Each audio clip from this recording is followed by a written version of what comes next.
What's up, guys? So, for those of you who don't know, we have a Patreon on this channel, and for my patrons, I do almost nightly, journal entries.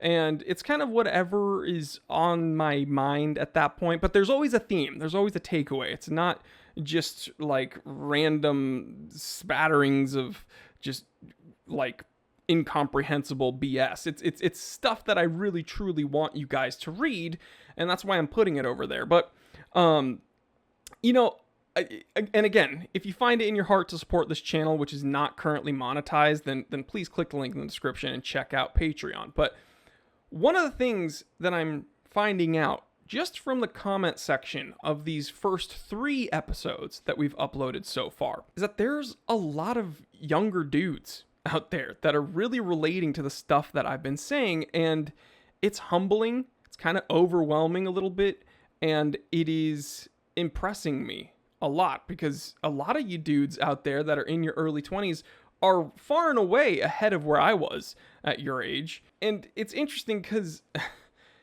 I look at 20-year-olds and I'm like, wow, you guys are just scratching the surface of adulthood. And I'm 32 right now at the time of filming. So in some ways I'm an old man, but in other ways I'm also relatively young, right? Or I'd like to think so. What I'm trying to say is I'm still very much figuring it out with you, all right? I don't have all the answers. I'm just kind of spitballing here. But being in my dirty 30s, I've come to realize one thing. And this thing that I've realized is incredibly liberating. It took a huge weight off my shoulders.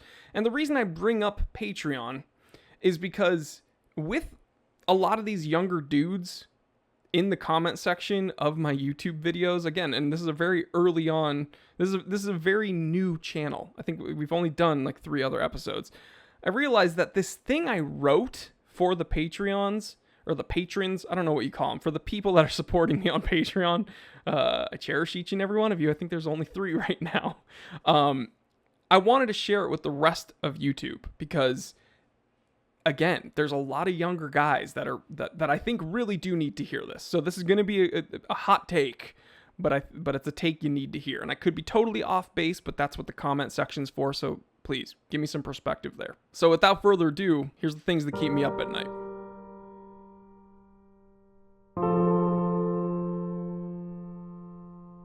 Man, oh man, did I wish I knew this earlier.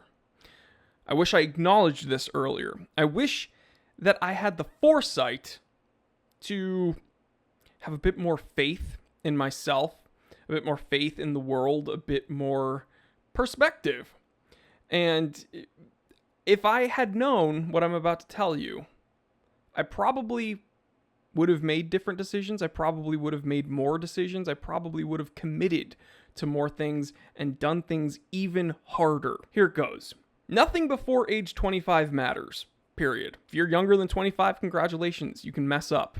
Nothing matters at all. Now, I'm not saying that there aren't any objectively bad decisions or objectively good decisions one can make before age 25. And I'm obviously, there are higher percentage choices and lower percentage choices that you can make throughout life. That's the beauty of things, right? It's just a choose your own path game that we're playing. But if you knew that before age 25, you could mess up and in the grand scheme of things, it really wouldn't matter, or if you knew that you could try something and you could commit to something, and if it didn't work out, you wouldn't really be out any time, you wouldn't really be altering your life in any huge drastic way, what would you commit to? If you knew you really couldn't fail, what businesses would you start?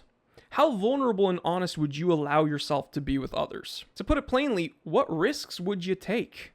You see, so many people, like everyone I know, myself included, are conditioned to be so risk averse that they try to outthink failure. All right. And I got caught up in this. And I think a lot of people, just based upon my comment section, are also kind of in the same vein. You're trying to outthink a potential issue, which in some ways is good, right? You're using your noggin, but in some ways it's very, very bad. Because you might go through high school and then maybe go to college and then you enter your 20s, still trying to think what decisions would be best instead of taking action towards any decision at all. Like, hear me out. I know for a fact that if you told me even like, we'll say 7 years ago, maybe a decade. If you told me a decade ago, I've been on YouTube for about 5 years.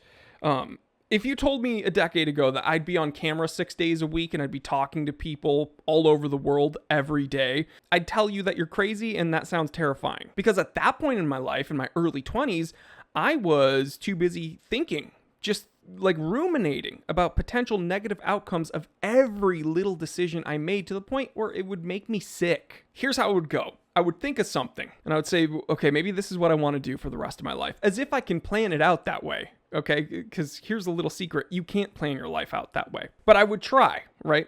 I would try to build a roadmap, and I would say, okay, so I could do this, and I could commit to doing this. Wait, but then, there's that potential. There's that potential for failure. I don't want to.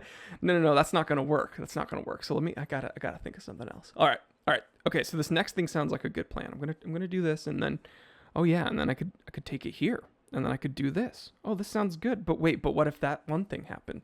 Because again, there's that dang potential for failure there. And I would allow these potential negative outcomes to knock me off base. So I would try to outthink failure to the point I wouldn't commit at all. I wouldn't even get to the point of failing, because guys, if I could just think and keep thinking, I would be in a bubble. I would be protecting myself. I wouldn't be vulnerable because I'm just thinking. All right. I can't fail if I think. But here's the part they don't tell you. Here's the part you don't tell yourself. If you're too busy thinking and you're not doing, yeah, you're not going to fail, but you also won't succeed. To be perfectly clear, the more I thought about doing stuff, the less I actually did it. I wish when I was in my early 20s, I realized that these potential failures didn't matter at all. I wasn't even 25 at the time. So I don't want to get it twisted out there. All right. I'm not saying that you should live your life with reckless abandon and throw caution to the wind and spend your early 20s doing drugs and getting girls pregnant. I'm not saying that. But I am saying that at some point you are going to fail. I've failed before in life. There are businesses I tried to start and they didn't go anywhere. And guess what? I'm sure that I'm going to fail again at something in the future. This new channel might not go anywhere and it could be a failure. But if you're before age 25, I'm telling you right now, you better commit to something. You better try something. You better start failing now. Because you don't want to get caught up trying to play this game, outthinking failure, just outthinking your way of potential opportunities because you want to spare yourself some temporary discomfort. So here's what I'll leave you with. Because again, I want to leave every episode on a positive note. Commit, make a decision, get started, fail, and try again. And you never know, you just might succeed.